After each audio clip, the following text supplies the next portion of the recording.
Les Républicains. Merci Madame la Présidente. Je voudrais également m'associer aux remerciements en ce qui concerne le travail fourni par Monsieur le rapporteur et par rapport aux conclusions qui nous ont été apportées aujourd'hui, qui sont des conclusions précises et transversales et qui abordent bien, je pense, tous les aspects de l'aidant familial. La problématique des aidants familiaux est en lien, bien sûr, avec la vaste question du vieillissement à laquelle notre société doit apporter des réponses adaptées. Aujourd'hui, il y a un réel souhait des personnes âgées de rester à leur domicile le plus longtemps possible. Et pour ce faire, de nombreuses personnes sont dans cette situation d'aidants familiaux, puisque c'est pas moins de 8,3 millions. Certains diront en raison d'une offre de services publics lacunaire. Moi, je dirais plutôt en raison de motifs pour des raisons économiques et financières.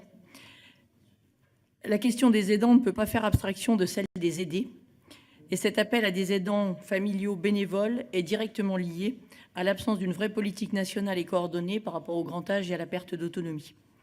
La réponse publique n'est pas à la hauteur, évidemment. La loi ASV a constitué une avancée, notamment en termes de maintien à domicile et de reconnaissance de l'aidant, puisque ce forfait de 500 € a été une avancée importante. Toutefois, celle-ci est insuffisante. Il faut aller plus loin.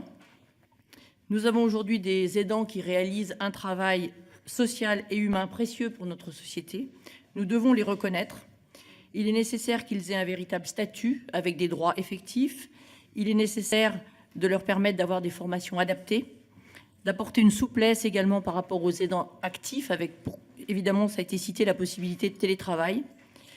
Il est nécessaire qu'ils puissent bénéficier d'une rémunération en lien avec le travail effectué et le service rendu.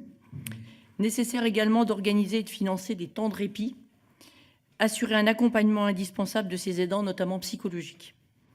Tous ces champs évoqués, il me semble effectivement qu'un chiffrage est tout à fait indispensable.